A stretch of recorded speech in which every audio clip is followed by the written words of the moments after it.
मैं हूं आपके साथ रोहित पुनेठा और आपके लिए लाया हूं देश और दुनिया भर की खबरें बिना किसी लाग लपेट के। बस मेरे साथ अगले 60 मिनट तक बने रहिए आंख कान खोल के। और सबसे पहले आज की 4 बड़ी खबरें देखते हैं। वायुसेना ने 3 जून को लापता हुए AN-32 विमान का मलबा अरुणाचल के जंगलों में मिलने की पुष्टि की है।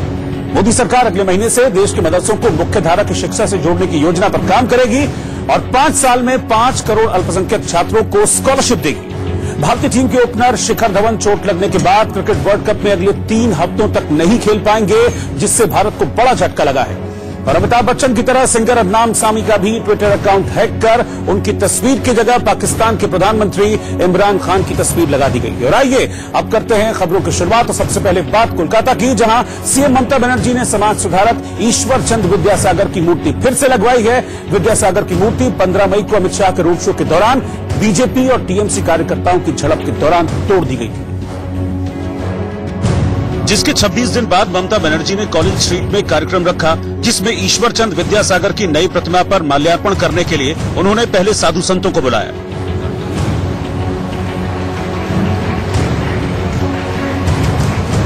इसके बाद ममता ने भी विद्यासागर की मूर्ति पर फूलों की माला चढ़ाई। इस दौरान ममता ने भाषण देते हुए इशारों में मोदी और अमित शाह को घेरने की कोशिश की। আমি সব সহ্য করতে পারি, কিন্তু বাংলাকে উৎখাত করার প্রচেষ্টা হলে জীবন দিয়ে ভুগবো। এটাই আজকে ঈশ্বরচন্দ্র বিদ্যাসাগরের পায়ে আমাদের প্রণাম, আমাদের শপথ। इसके अलावा ममता ने अमित शाह पर निशाना साधते हुए दावा किया कि उनके पास सबूत है कि बीजेपी कार्यकर्ताओं ने ही मूर्ति तोड़ी है। इस बीच बीजेपी ने ममता बनर्जी पर निशाना साधा और दावा किया कि बंगाल की मुख्यमंत्री ममता बनर्जी हार की हताशा में तमाशा करने में जुटी। ममता जी जो है वो बीजेपी की दुश्मन नहीं है, पश्चिम बंगाल की दुश्मन हो गई है। जिस तरह का वो हार की हताशा में तमाशा कर रही है, उससे एक बात बहुत साफ हो गई है कि उनको इस बात का एहसास हो चुका है कि पश्चिम बंगाल की जनता उनकी कुकृतियों से परेशान हो चुकी है। दरअसल लोकसभा चुनाव के दौरान पश्चिम बंगाल में तृणमूल कांग्रेस और बीजेपी के कार्यकर्ताओं के बीच जमकर झड़प हुई थी, जिसमें कई लोग मारे गए थे। और इसी दौरान 14 मई को कोलकाता में लगी ईश्वर चंद विद्यासागर की मूर्ति तोड़ दी गई थी। मूर्ति तोड़ने का आरोप टीएमसी और बीजेपी ने एक दूसरे पर लगाया था, जिसके बाद सीएम ममता बनर्जी ने अपने ट्विटर अकाउंट की प्रोफाइल फोटो बदली और वहां पर ईश्वर चंद विद्यासागर की तस्वीर लगा दी थी। वहीं एक रैली के दौरान प्रधानमंत्री नरेंद्र मोदी ने भी विद्यासागर की भव्य प्रतिमा को उसी जगह लगवाने का वादा किया था जहां पर उसे तोड़ा गया था। और आइए आपको बताते हैं कि बंगाल के लोग ईश्वर चंद विद्यासागर को क्यों मानते हैं।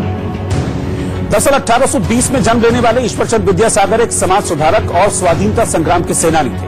उन्हें गरीबों और दलितों का संरक्षक माना जाता था। महिलाओं की शिक्षा और विधवा विवाह के लिए ईश्वर चंद विद्यासागर ने आवाज उठाई थी।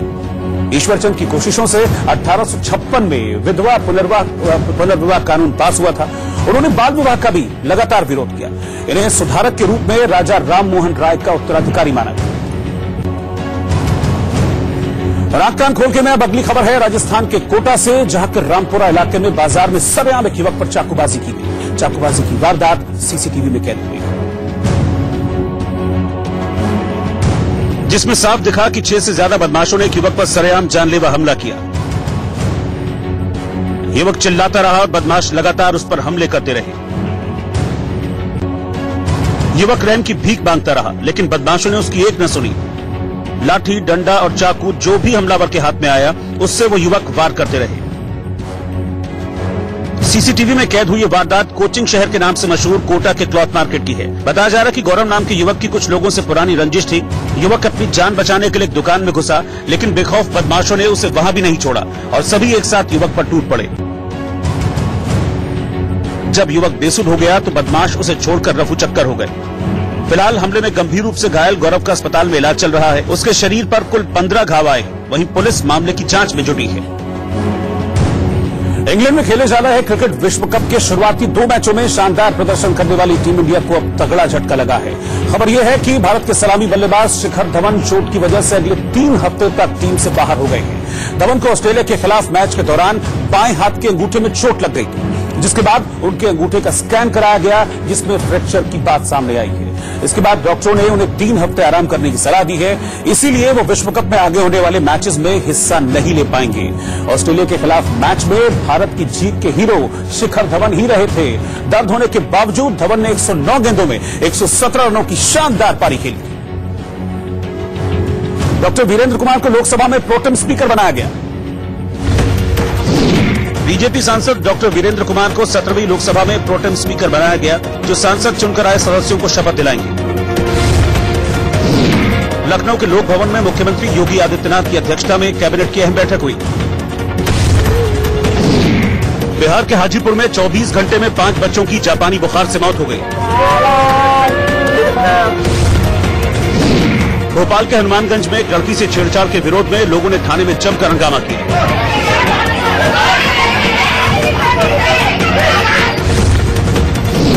मध्य प्रदेश के बैतूल में एक बुजुर्ग महिला ने अपने पति की आत्मा की शांति के लिए गाय के बछड़े और बछिया की रीति रिवाज से शादी कराई। छत्तीसगढ़ के गरियाबंद में आपसी विवाद में बड़े भाई ने छोटे भाई को तीर से हमला कर बुरी तरह से घायल कर दिया। ग्वालियर में भीषण गर्मी के चलते जल विहार में सैकड़ों मछलियों की मौत हो गई। जबलपुर में बिजली कटौती को लेकर बीजेपी प्रदेश अध्यक्ष राकेश सिंह ने 12 जून को हर जिले में बीजेपी लालटेन जुलूस निकालने का ऐलान किया है।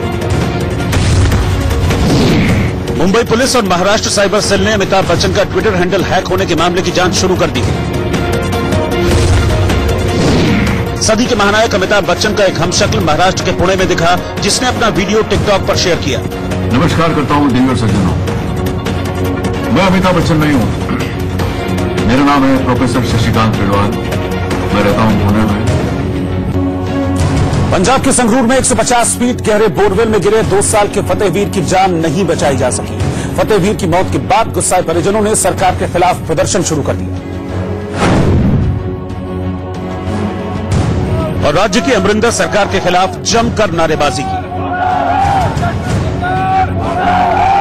लोगों का गुस्सा बढ़ता ही जा रहा था। सैकड़ों की तादाद में लोग बोरवेल के पास धरने पर बैठ गए। लोगों ने आरोप लगाया कि सरकार और जिला प्रशासन के पास विशेषज्ञों का अभाव है और उनके पास ऐसी आपात स्थिति से निपटने के लिए जरूरी तकनीक नहीं है। फतेहवीर के रेस्क्यू ऑपरेशन पर पूरे देश की नजर थी। हर कोई यही दुआ कर रहा था कि अपने दूसरे जन्मदिन पर फतेहवीर सही सलामत बाहर आ जाए। और करीब 108 घंटे की जद्दोजहद के बाद जब मंगलवार सुबह 5:15 बजे फतेहवीर को बोरवेल से निकाला गया तो हर किसी के जहन में यही बात चल रही थी कि फतेहवीर कैसा होगा। बोरवेल के पास तैनात एम्बुलेंस से बच्चे को चंडीगढ़ पीजीआई ले जाया गया। हालांकि डॉक्टरों ने मेडिकल बुलेटिन जारी कर बड़ा खुलासा किया कि फतेहवीर की मौत पहले ही हो चुकी थी। 6 दिन तक ये नन्ही सांसें उस बोरवेल में रही। लगातार एनडीआरएफ की ओर से रेस्क्यू ऑपरेशन जो है उसे कंडक्ट किया गया। अलग अलग एक्सपेरिमेंट्स किए गए और बात ये भी आ रही है कि कहीं न कहीं कोताही बरती गई इस बच्चे को बाहर निकालने में। बच्चे के निधन के बाद बवाल से बचने के लिए शव को हेलीकॉप्टर के जरिए शमशान ले जाया गया, लेकिन परिवार के सवाल उठाने पर डेड बॉडी घर पहुंचाई गई और धार्मिक रीति रिवाज से अंतिम संस्कार किया गया। पंजाब के मुख्यमंत्री कैप्टन अमरिंदर सिंह ने हादसे पर दुख जाहिर करते हुए पीड़ित परिवार के साथ संवेदना जताई है। तो बड़ा सवाल यह है कि क्या वाकई फतेहवीर के रेस्क्यू ऑपरेशन में लापरवाही बरती गई थी? क्या वाकई फतेहवीर की जान बचाई जा सकती थी? क्योंकि 2 साल के फतेहवीर के रेस्क्यू ऑपरेशन में तमाम तरह की दिक्कतें आई। पहले एनडीआरएफ ने अर्थ मूविंग मशीन लगाकर 60 फीट तक गहरा गड्ढा खोदा, लेकिन फिर उन्होंने अपना तरीका बदल दिया और जेसीबी मशीन से खुदाई शुरू कर दी। रेस्क्यू ऑपरेशन में अनुभव की कमी भी साफ तौर पर नजर आई। पहले मशीनरी का इस्तेमाल किया जा रहा था, लेकिन उससे बच्चे को नुकसान हो सकता था, इसीलिए दोबारा इसे हाथों से खोदा गया। बोरवेल के पास 41 इंच की एक सुरंग तैयार की गई। 9 इंच चौड़े बोरवेल में 14 फीट लंबा लोहे का पाइप डाला गया, लेकिन गलत दिशा में पाइप डालने की वजह से फतेहवीर की सही लोकेशन नहीं मिल पा रही थी। बच्चा पाइप से 4 फीट दूर फंसा हुआ था और करीब 4 घंटे बाद बच्चे की लोकेशन मिली। रेस्क्यू ऑपरेशन के दौरान बच्चे को ऑक्सीजन तो पहुंचाई गई, लेकिन उससे खाना पानी नहीं मिल रहा था।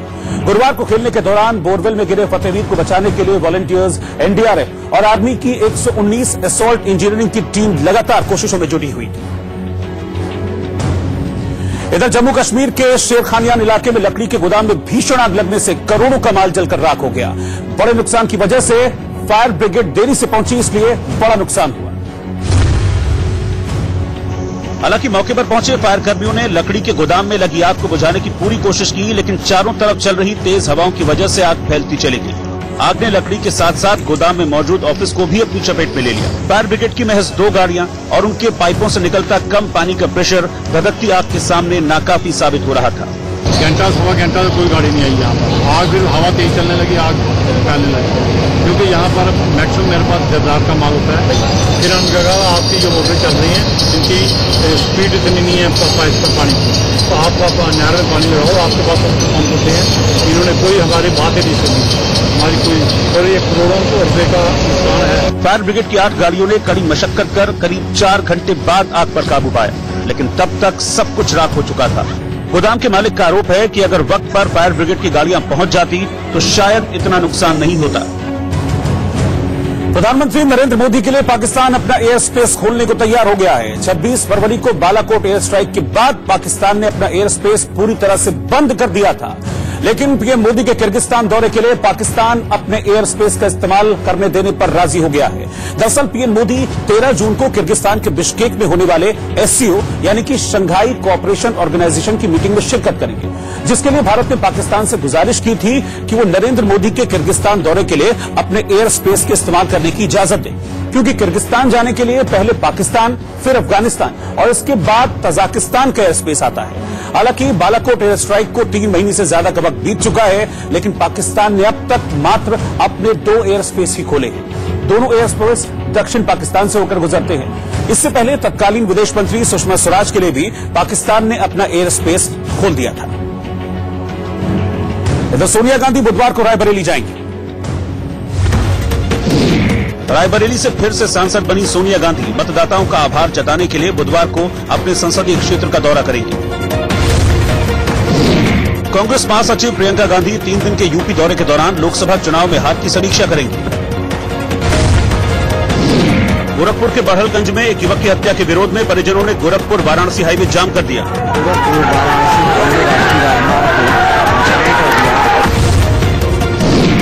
जयपुर के रामगढ़ शेखावटी के एक होटल में लूट की योजना बना रहे 10 बदमाशों को पुलिस ने असलहों के साथ गिरफ्तार कर लिया।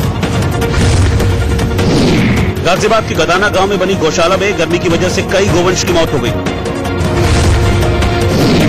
आगरा में एक लापता बच्चे की मां ने आरोपी के पिता की चप्पलों से पिटाई की।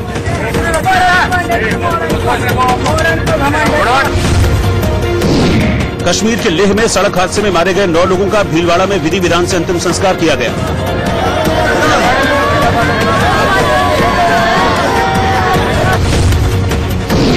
बिहार के मुजफ्फरपुर में इंसेफेलाइटिस से अब तक 15 बच्चों की मौत हो चुकी है, जबकि कई मरीज अब भी बुखार से पीड़ित हैं। बॉलीवुड एक्ट्रेस कंगना रनौत और राजकुमार की फिल्म मेंटल है क्या का ट्रेलर 19 जून को रिलीज किया जाएगा। सलमान खान की फिल्म भारत की कमाई में पहले सोमवार को जबरदस्त गिरावट दर्ज की गई। फिल्म ने जहां रविवार को करीब 26 करोड़ की कमाई की, वहीं सोमवार को सिर्फ 9 करोड़ कमा सकी।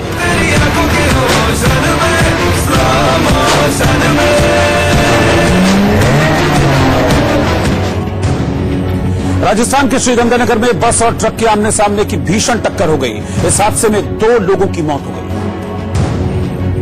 और एक शख्स गंभीर रूप से घायल हो गया। रोडवेज बस श्रीगंगानगर से पदमपुर जा रही थी, तभी ततारसर गांव के नजदीक सामने से आ रही एक तेज रफ्तार कार सीधे बस से टकरा गई।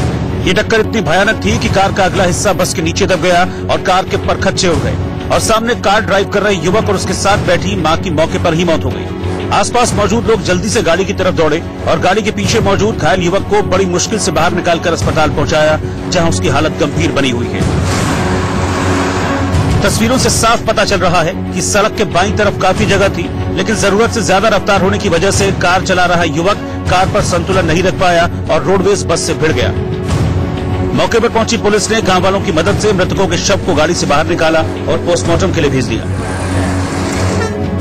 सुप्रीम कोर्ट ने यूपी के सीएम पर सोशल मीडिया में विवादित टिप्पणी करने के मामले में गिरफ्तार पत्रकार प्रशांत कन्नौजिया को तत्काल रिहा करने का आदेश दिया है।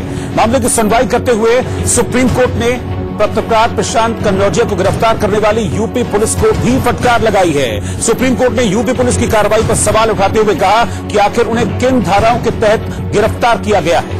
सुप्रीम कोर्ट ने कहा कि पत्रकार कन्नौजिया को तत्काल रिहा किया जाना चाहिए, लेकिन उन पर केस चलता रहेगा।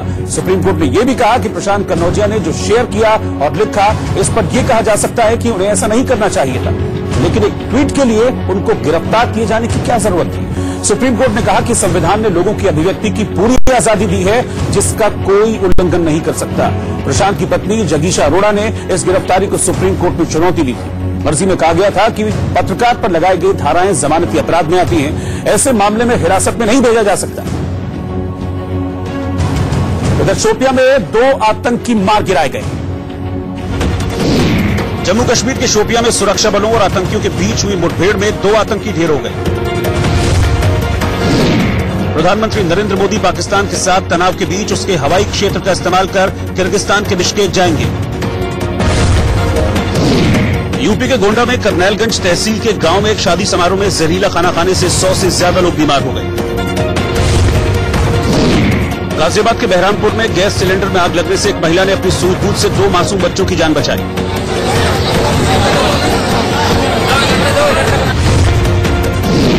एमपी के इटारसी में घरेलू कलह की वजह से एक युवती ने ट्रेन के सामने कूदकर जान दे दी। मथुरा में वृंदावन रोड पर स्थित दूरदर्शन केंद्र में अचानक आग लगने के बाद दमकल की गाड़ियों ने काफी मशक्कत कर आग पर काबू पाया।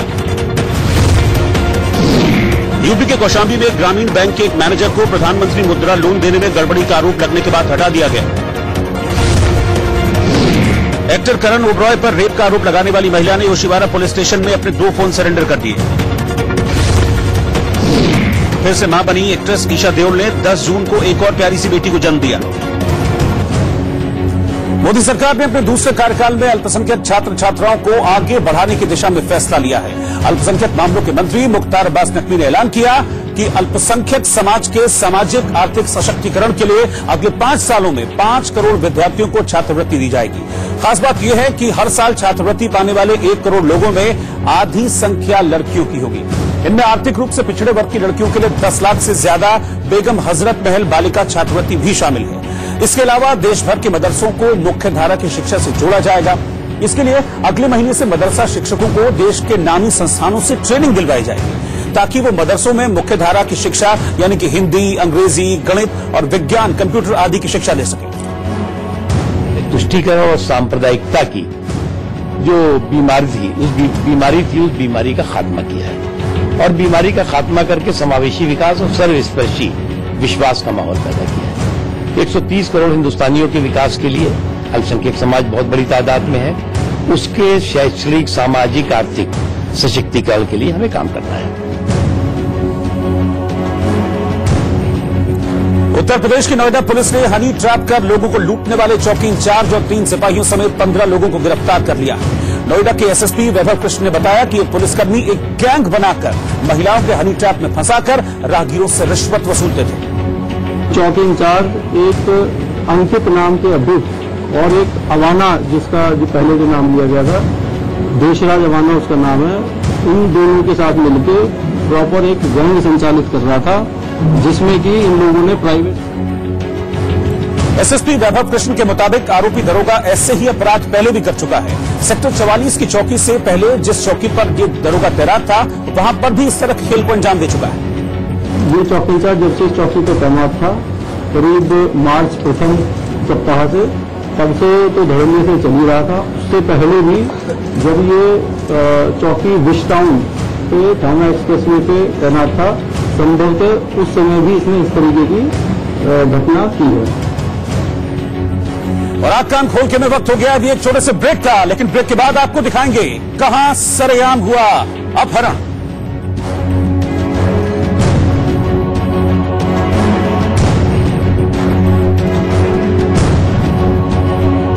बहुत बड़ी खबर ब्रेक के बाद, पुलिस के खिलाफ कहां फूटा वकीलों का गुस्सा। ब्रेक के बाद आपका स्वागत है। अरुणाचल प्रदेश में लापता हुए वायुसेना के विमान का 8वें दिन पता चल गया है। वायुसेना ने पुष्टि की है कि सर्च ऑपरेशन के दौरान लापता विमान का मलबा मिला है। वायुसेना के मुताबिक लापता AN-32 विमान का मलबा अरुणाचल प्रदेश में लीपो से 16 किलोमीटर दूर उत्तर में दिखा है। सर्च ऑपरेशन में लगे वायुसेना के MI-17 हेलीकॉप्टर को करीब 12,000 फीट की ऊंचाई पर यह मलबा दिखाई दिया। मलबा मिलने के बाद अब एयरफोर्स ग्राउंड टीम के जरिए उसमें सवार 13 लोगों की जानकारी जुटाने की कोशिश की जा रही है। इलाके में घने जंगल होने की वजह से मलबे वाली जगह तक पहुंचना भी काफी मुश्किल है। ऐसे में ग्राउंड पार्टी को वहां पहुंचने में 1 से 2 दिन का वक्त लग सकता है। 3 जून को वायुसेना के AN-32 विमान ने असम के जोरहाट से उड़ान भरी थी और इसमें कुल 13 लोग सवार थे। ये विमान अरुणाचल प्रदेश के मेचुका घाटी में बने मेचुका एडवांस्ड लैंडिंग ग्राउंड जा रहा था। और इस बीच 3 जून को एयरफोर्स के लापता विमान AN-32 के मलबे के पास इंडियन एयरफोर्स पहुंच गई है। घने जंगलों की वजह से एक्चुअल साइट पर पहुंचने में इस वक्त काफी परेशानी हो रही है। ये तस्वीरें हम आपको दिखा रहे हैं, ये उस मलबे की तस्वीरें हैं जिसको MI-17 हेलीकॉप्टर ने डिटेक्ट किया है। पिछले कई दिनों से लगातार सर्च ऑपरेशन चलाया जा रहा है। 3 जून को लापता हुआ था ये विमान, और जो तस्वीरें देख रहे हैं ये उसी मलबे की तस्वीरें हैं जिसको AN-32 का मलबा कहा जा रहा है, लेकिन अभी इसका फिजिकल वेरिफिकेशन किया जाना बाकी है।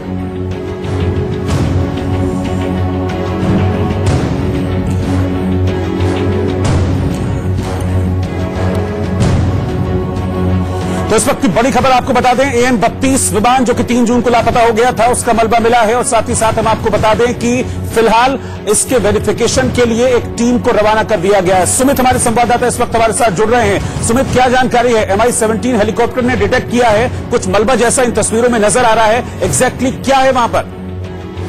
देखिए रोहित, सबसे इम्पोर्टेंट बात यह कि 8 दिन के बाद आखिरकार MI-17 ने वेंटेज को फाउंड कर लिया, उसको देख लिया गया। हालांकि सबसे इम्पोर्टेंट बात है, सबसे बड़ा चैलेंज इस पूरे ऑपरेशन में, सर्च एंड रेस्क्यू ऑपरेशन में यही था कि इस वेदर के अंदर, इस खराब मौसम के अंदर वहां तक पहुंच पाना, इसको ट्रैक कर पाना।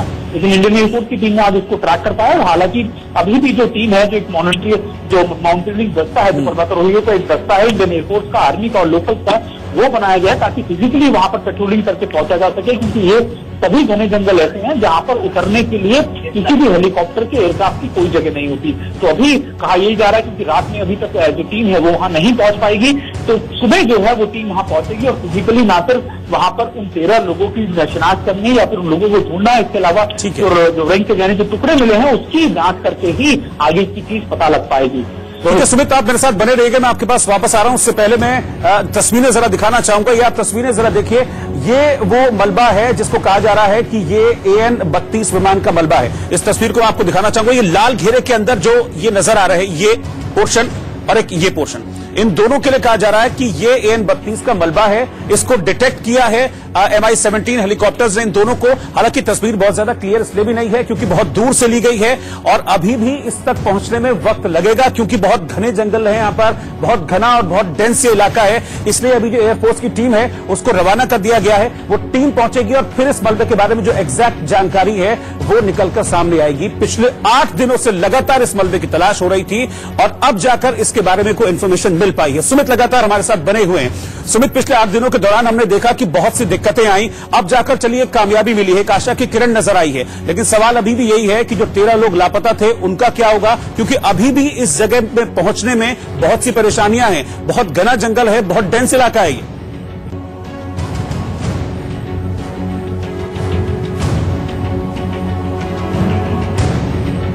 मुझे लगता है कि शायद सुमित से संपर्क टूट गया है, लेकिन आपको बता दें कि कल सुबह के वक्त वायुसेना एक बार फिर से इस ऑपरेशन की शुरुआत करने वाली है और तब इस मलबे तक पहुंचा जा सकेगा। आंख कान खोल के मैं आगे बढ़ते हैं और अगली खबर देश की राजधानी दिल्ली से है, जहां की जनता पानी को लेकर त्राही त्राही कर रही है। ऐसे में बीजेपी सांसद मीनाक्षी लेखी ने सीएम अरविंद केजरीवाल के खिलाफ प्रदर्शन करते हुए मोर्चा खोल दिया है और पानी को सियासी मुद्दा बनाते हुए मीनाक्षी लेखी अपने कार्यकर्ताओं के साथ आरके पुरम जल बोर्ड के कार्यालय पहुंच गई। उन्होंने दिल्ली में पानी की हो रही किल्लत के खिलाफ विरोध जाहिर किया। सीएम अरविंद केजरीवाल के खिलाफ धरना प्रदर्शन किया।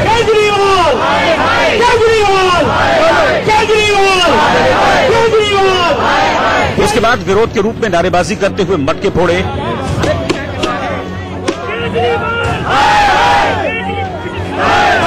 और फिर केजरीवाल के पुतले को जलाकर विरोध जताया। दिल्ली की जनता की जो सबसे बड़ी मांग है वो पानी की अव्यवस्था को ठीक करने की मांग है और दिल्ली में जो त्राही त्राही मची हुई है उसमें पानी की अव्यवस्था मुख्य कारण है। मीनाक्षी लेखी ने केजरीवाल सरकार पर सवाल उठाते हुए दिल्ली को पानी की समस्या से मुक्त करने की मांग की। साथ ही मेट्रो में महिलाओं को मुफ्त सफर कराने के ऐलान पर भी तंज कसा। महिलाओं के लिए मेट्रो के अंदर किराया माफ किया, तो उनसे मैं यही जानना चाहती हूँ, जब घर में पीने का पानी नहीं होगा, शौचालय जाने का पानी नहीं होगा, नहाने का पानी नहीं होगा, तो आपका मेट्रो किराए का क्या फायदा होगा? आप पहले जो अव्यवस्थाएं हैं उनको ठीक कीजिए। दिल्ली में दिन पर दिन पानी की समस्या गंभीर रूप अख्तियार करती जा रही है। कई इलाके ऐसे हैं जहां पानी आ ही नहीं रहा है और उस पर से अब लोगों का गुस्सा भी सीएम केजरीवाल के खिलाफ लगातार बढ़ता जा रहा है। नेता तो नेता, अब दिल्ली की जनता भी सीएम केजरीवाल के खिलाफ आवाज उठाने लगी है। आरकेपुरम में पानी की समस्या के चलते लोगों ने केजरीवाल सरकार को उनके वादे याद दिलाए और वादा खिलाफी करने का आरोप भी लगाया। पानी की अगर टैंकर ना आए तो यहाँ प्यासी मर जाए जनता। यहाँ पानी इतना गंदा है कि आप उसे पीने के लिए तो बहुत दूर की बात है, नहाने के लिए, कपड़े धोने के लिए और चीजों के लिए भी यूज नहीं कर सकते। केजरीवाल सरकार को हम इसलिए लाए कि भाई वो पानी की सुविधाएं मिलेगी हमें।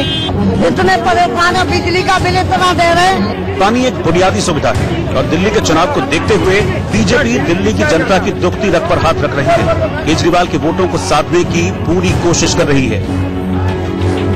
मध्य प्रदेश में दमोह के एक तालाब में 4 बच्चे डूब गए। जानकारी के मुताबिक चारों बच्चे भीषण गर्मी में तालाब में नहाने गए थे।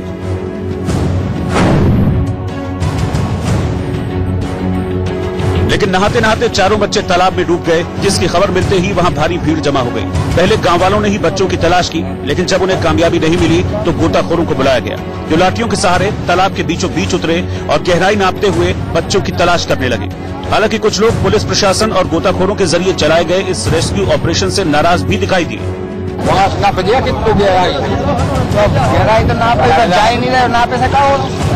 बच्चों के डूबने की घटना पथरिया थाना इलाके के चिरौला गांव की है। बताया जा रहा है कि वहां मुरम के लिए खदान खोदी गई थी, जिसमें पानी भरा हुआ था। इसी में नहाते समय यह हादसा हुआ। पुंछ में सुरक्षा बलों ने आतंकियों की साजिश को नाकाम कर दिया।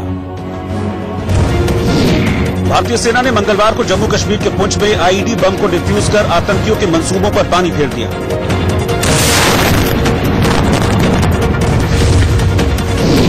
पश्चिम बंगाल के उत्तरी 24 परगना में बम ब्लास्ट में 2 लोगों की मौत हो गई, जबकि 4 लोग गंभीर रूप से घायल हो गए। मुंबई में मेडिकल की छात्रा डॉक्टर पायल तड़वी खुदकुशी केस में स्टेट कमेटी की रिपोर्ट में ये बात सामने आई है कि तीनों सीनियर छात्राएं रैगिंग किया करती थी। उत्तराखंड के मसूरी में जाम की वजह से स्थानीय निवासियों के साथ ही पर्यटकों को भारी परेशानी का सामना करना पड़ रहा है। यूपी के पीलीभीत में कच्ची शराब पीने से एक युवक की मौत हो गई। यूपी के सुल्तानपुर में जमीन विवाद में 2 पक्षों में हुई मारपीट में 4 लोग गंभीर रूप से घायल हो गए। प्रयागराज के कंजासा गांव में घरेलू विवाद में एक शख्स ने अपनी 2 बेटियों को जहर पिलाने के बाद खुद जहर पीकर आत्महत्या कर ली। गोरखपुर के बेदौली गांव में पुरानी रंजिश में कुछ लोगों ने एक शख्स की चाकू से गोदकर हत्या कर दी। उन्नाव के इंडस्ट्रियल एरिया में एक फैक्ट्री से जहरीली गैस के रिसाव होने से अफरा तफरी मच गई। पाकिस्तान के पूर्व राष्ट्रपति आसिफ अली जरदारी को एनपीए ने मंगलवार को कोर्ट में पेश किया और अदालत से उनकी हिरासत की मांग की। अमेरिका ने चीन में प्रत्यर्पण के लिए हांगकांग कानूनों में प्रस्तावित संशोधनों पर चिंता जाहिर की। इंडोनेशिया के सबसे सक्रिय ज्वालामुखी माउंट सिनाबंग में विस्फोट होने से आसमान में कई किलोमीटर ऊंचा धुआं और राख उठती दिखी। और अब खबर है हरियाणा के पलवल से, जहां एक युवक को सरेआम ढाबे से अगवा कर लिया गया। अपहरण का आरोप गांव के सरपंच पर लगा है।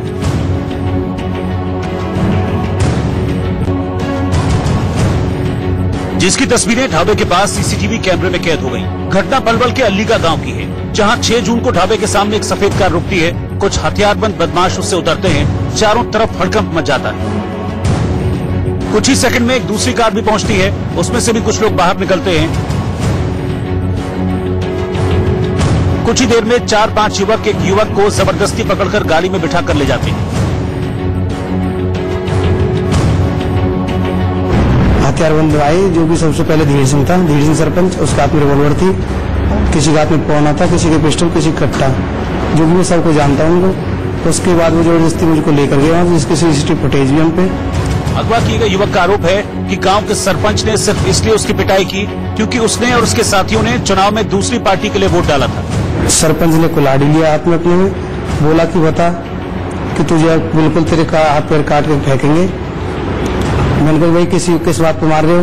उसके बाद कि जितनी भी तुम्हारी जितनी वोट है सब तुम हमारी क्यों नहीं घेरती। शिकायत के बाद भी पुलिस कार्रवाई नहीं होने पर पीड़ित की मां ने पुलिस के आला अफसरों से गुहार लगाई, तब जाकर मुकदमा दर्ज किया गया। पर्चा दर्ज कर दिया है 365 का प्रकरण था और आरोपियों की तलाश की जा रही है। FIR उसी से दर्ज कर दी है। इन सब में सबसे बड़ी बात यह है कि पीड़ित ने खुद ही सोशल मीडिया पर वीडियो वायरल कर दिया, जिसके बाद पुलिस पर आरोपियों के खिलाफ कार्रवाई करने का दबाव बढ़ गया। इधर पंजाब के गुरदासपुर में कई गांव के लोगों ने इकट्ठा होकर इलाके में शराब की फैक्ट्री लगाए जाने के प्रस्ताव का विरोध किया। इन प्रदर्शनकारियों का आरोप है कि दिल्ली से कोई व्यापारी आकर उनकी जमीनों पर शराब की फैक्ट्री लगाना चाहता है, जिसका विरोध करने के लिए लोग सड़क पर उतरे और शराब की फैक्ट्री लगाए जाने पर नाराजगी जाहिर की। शराब की फैक्ट्री नहीं लगेगी, मौजूदा प्रशासन मुर्दाबाद। गुस्साए लोगों ने सड़क के बीचों बीच बैठकर प्रदर्शन किया और दलील दी कि शराब की फैक्ट्री लगने से आसपास के 50 से ज्यादा गांव की उपजाऊ जमीन खराब हो जाएगी, साथ ही गांव में प्रदूषण की समस्या भी बढ़ेगी। ਤੁਸੀਂ ਇਸ ਗੱਲ ਨਾਲ ਪਹਿਲਾਂ ਬਾਹਾਂ ਖੜੀਆਂ ਕਰਕੇ ਸਹਿਮਤ ਹੋ ਕਿ ਇਹ फैक्ट्री नहीं लगन दी जाएगी। शराब की फैक्ट्री लगने का विरोध करने वालों ने मांगे न माने जाने तक प्रदर्शन जारी रखने का दावा किया। हालांकि मौके पर पहुंचे पुलिस और प्रशासन ने प्रदर्शनकारियों को समझा बुझाकर इस मामले में कार्रवाई का भरोसा दिया है। बैंकों से हजारों करोड़ का फ्रॉड करने वाले नीरव मोदी के लिए मुंबई की एक जेल में बैरक बनकर तैयार है। महाराष्ट्र जेल विभाग ने केंद्र सरकार को बताया कि नीरव मोदी के लिए मुंबई की आर्थर रोड जेल का बैरक नंबर 12 तैयार है। गुजरात में वायु नाम के चक्रवाती तूफान को लेकर राहत और बचाव अभियान के लिए एनडीआरएफ की 5 टीमें रवाना कर दी गई। कैलाश मानसरोवर यात्रा के पहले जत्थे को विदेश मंत्री एस जयशंकर ने हरी झंडी दिखाकर रवाना किया। आगरा में एक चलती कार में अचानक आग लगने के बाद कार सवार युवकों ने कूदकर अपनी जान बचाई। भोपाल में बच्ची के रेप और हत्या के मामले में पुलिस ने आरोपी को गिरफ्तार कर कोर्ट में पेश किया। छत्तीसगढ़ के बिलासपुर के सिम्स अस्पताल में बच्चा वार्ड में एडमिट बच्चे से वार्ड के कूलरों में पानी भरवाने का मामला सामने आया है। यूपी के सुल्तानपुर में एक सिरफिरे आशिक ने अपनी प्रेमिका की हत्या करने के बाद खुद को भी चाकू मारकर लहूलुहान कर लिया। यूपी में सीतापुर के लहरपुर बिस्वा रोड पर बारातियों से भरी एक बस पेड़ से टकरा गई, जिसमें 5 लोग गंभीर रूप से घायल हो गए। पटना में कारोबारी ने अपनी पत्नी और बच्चों को गोली मारकर खुद भी अपनी जान दे दी। ब्राजील में हुए भीषण बस हादसे में 10 लोगों की मौत हो गई, जबकि 51 लोग गंभीर रूप से घायल हो गए। कनाडा के प्रधानमंत्री जस्टिन ट्रूडो ने सिंगल यूज प्लास्टिक पर साल 2021 तक प्रतिबंध लगा देने का ऐलान किया। अमेरिका में मैनहट्टन की गगनचुंबी इमारत की छत पर हेलीकॉप्टर दुर्घटनाग्रस्त हो गया, जिससे पायलट की मौत हो गई। और आग कान खोल के में अगली खबर है उत्तर प्रदेश की हरदोई से, जहां पुलिस और बदमाशों के बीच दिन दहाड़े मुठभेड़ हुई। इस मुठभेड़ में एक शातिर बदमाश पुलिस की गोली लगने से घायल हो गया, जबकि उसका एक साथी भागने में कामयाब रहा। ये दोनों बदमाश संडीला में एक लूट की घटना को अंजाम देकर बाइक से भाग रहे थे। पुलिस ने चेकिंग शुरू की। वहीं सुरसा पुलिस और स्वात की टीम भी सुरसा थाना इलाके के मारा के पास चेकिंग कर रही थी, और इसी बीच एक बाइक पर 2 लोग आते हुए दिखाई दी। पुलिस को देखकर बदमाशों ने उनके ऊपर फायरिंग शुरू कर दी। इसके बाद पुलिस ने भी जवाबी फायरिंग की। पुलिस की गोली से एक युवक घायल हो गया, जबकि उसका एक साथी जंगल में फायदा उठाकर भाग निकलने में कामयाब रहा। पुलिस ने घायल बदमाश को इलाज के लिए जिला अस्पताल में भर्ती कराया है, जहां से उसको लखनऊ रेफर कर दिया गया।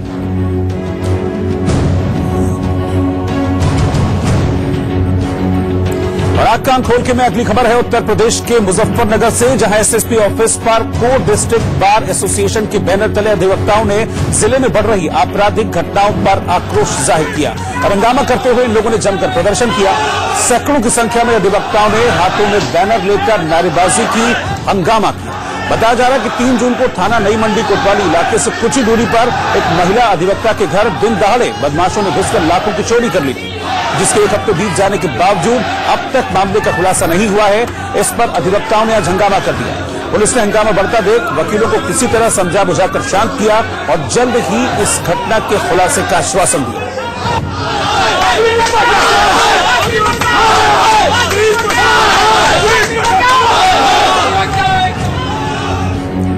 बीजेपी नेता कैलाश विजयवर्गीय ने बम धमाके की जांच एनआईए से कराने की मांग की है। उन्होंने धमाके के पीछे टीएमसी कार्यकर्ताओं का हाथ बताया है। बीजेपी ममता सरकार को कानून व्यवस्था पर फेल बता रही है। ये वहाँ के मुख्य राजनीतिक हथियार है। हम जनता को प्रॉमिस आईडी हटाओ कि हम शांति स्थापित करेंगे। ये बम की सरकार, ये पिस्तौल की सरकार, ये बंदूक की सरकार, ये धमाकों की सरकार हटे। इसरो यानी कि इंडियन स्पेस रिसर्च ऑर्गेनाइजेशन ने चंद्रयान 2 को मिशन पर भेजने की सारी तैयारी पूरी कर ली है। जानकारी के मुताबिक 9 जुलाई को चंद्रयान 2 लॉन्च किया जा सकता है, लेकिन खबर है कि इससे पहले तमिलनाडु के महेंद्रगिरी और बेंगलुरु के ब्यालालू में चंद्रयान 2 को लेकर फाइनल टेस्टिंग जारी है। जानकारी के मुताबिक चंद्रयान 2 को बेंगलुरु स्पेसक्राफ्ट से 19 जून को निकाल लिया जाएगा, जिसे 20 से 21 जून तक श्रीहरिकोटा में मौजूद लॉन्च पैड तक पहुंचा दिया जाएगा, ताकि 9 जुलाई को चंद्रयान 2 लॉन्च किया जा सके। इसरो का दावा है कि चंद्रयान 2 के तहत वो चंद्रमा के दक्षिणी ध्रुव पर जा रहे हैं, जिससे अभी तक दुनिया अछूती रही है। वैज्ञानिकों के मुताबिक चंद्रयान 2 चंद्रमा पर घुसकर खनिजों के नमूने जुटाएगा, साथ ही 3D मैपिंग से लेकर पानी के कण तक इकट्ठा किए जाएंगे। इधर गृहमंत्री अमित शाह ने मंत्रियों के साथ मीटिंग की है। गुजरात में चक्रवाती तूफान को लेकर गृहमंत्री अमित शाह ने राज्य और केंद्रीय मंत्रियों के साथ अहम बैठक की। अमिताभ बच्चन का ट्विटर हैंडल हैक होने के बाद सिंगर अदनान सामी का भी ट्विटर अकाउंट हैक कर उनकी तस्वीर बदल दी गई। गाजियाबाद में पुलिस और बदमाशों के बीच मुठभेड़ के बाद पुलिस ने एक शातिर बदमाश को पकड़ने में कामयाबी हासिल की। दिल्ली में पश्चिमी यूपी के कांग्रेस नेताओं की बैठक में नेता आपस में ही भिड़ गए।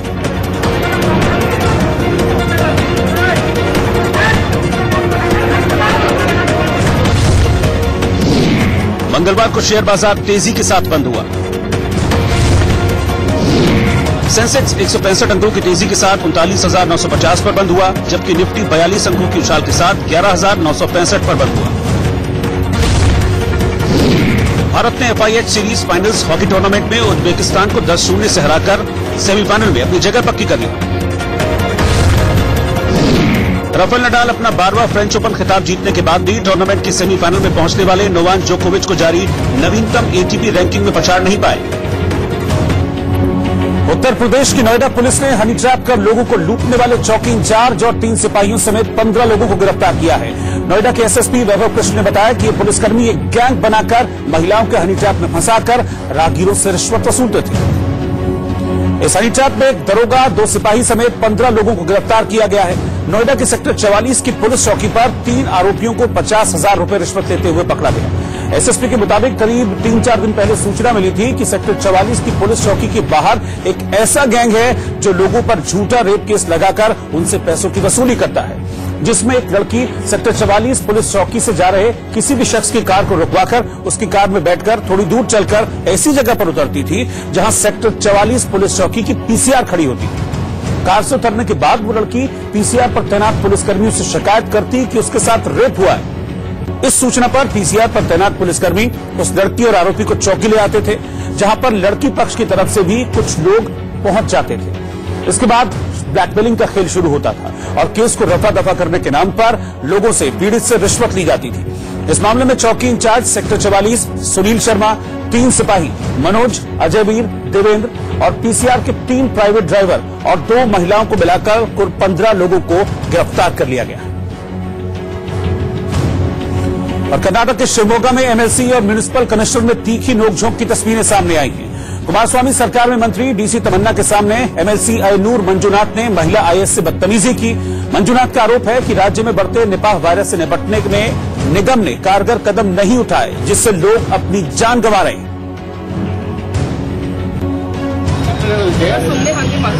ಹೇಗೆ ಮಾತಾಡಬೇಕು ನಿಮಗೆ? ನಮ್ಮ ಜನ ಕತ್ತಲಲ್ಲಿ ಇರಬೇಕಾದ್ರೆ ಹೇಗೆ ಮಾತಾಡಬೇಕು ನಿಮಗೆ? ನಿಮಗೆ ಮರ್ಯಾದೆ ಬೇಕು, ಜನ ಸಾಯ್ಬೇಕಾ? ಬೇರೆ ಮಾತಾಡ್ತಾ ಇಲ್ಲಮ್ಮ, ಜನರ ಪ್ರಾಬ್ಲಮ್ ಮಾತಾಡ್ತಿದ್ದೀನಿ. ಬೇರೆ ಮಾತಾಡ್ತಾ ಇಲ್ಲಮ್ಮ, ಜನರ ಪ್ರಾಬ್ಲಮ್ ಮಾತಾಡ್ತಿದ್ದೀನಿ. ಕಮಿಷನರ್ ಅಲ್ವಾ? ಸಾಲ್ವ್ ಮಾಡು ನೀವು, ಸಾಲ್ವ್ ಮಾಡ್ಬೇಕು. ಏಕವಚನಲ್ಲಿ ಸುಮ್ಮನೆ ಮಾತಾಡ್ಬಾರ್ದು. ಏಕವಚನ ಸಾಲ್ವ್ ಮಾಡ್ಬೇಕು. ನಾನು ಪಬ್ಲಿಕ್ ಬಗ್ಗೆ ಮಾತಾಡ್ತೀನಿ, ಪಬ್ಲಿಕ್ ಬಗ್ಗೆ ಮಾತಾಡ್ತೀನಿ. ಆಯ್ತು, ಏನ್ ಆಕ್ಷನ್ ತಗೊಳ್ತೀನಿ ತಗೋ. ಓಕೆ, ತಗೋ ಆಕ್ಷನ್, ತಗೋ ಆಕ್ಷನ್ ನೋಡು. ನಾನು ಏನು ಯಾರು ಕಾರ್ಪೊರೇಟ್ ಅಲ್ಲ ನಾನು ಪಂಚಾಯತ್ ಇಸ್ಕೊಳ್ಳಕ್ಕೆ. चक्रवाती तूफान वायु तेज रफ्तार से गुजरात की तरफ बढ़ रहा है। इसके 12 या 13 जून को गुजरात के तटीय इलाकों से टकराने की संभावना है। इसे देखते हुए वायुसेना और एनडीआरएफ को अलर्ट पर रखा गया है। भारतीय मौसम विभाग ने चक्रवाती तूफान वायु को लेकर रेड अलर्ट जारी कर दिया है। अनुमान है कि गुरुवार को तूफान वायु 120 से 130 किलोमीटर प्रति घंटे की रफ्तार से गुजरात के पोरबंदर और महुआ के बीच समुद्र तट को पार करेगा। तब यहां 135 किलोमीटर प्रति घंटे की रफ्तार से हवाएं चल सकती हैं।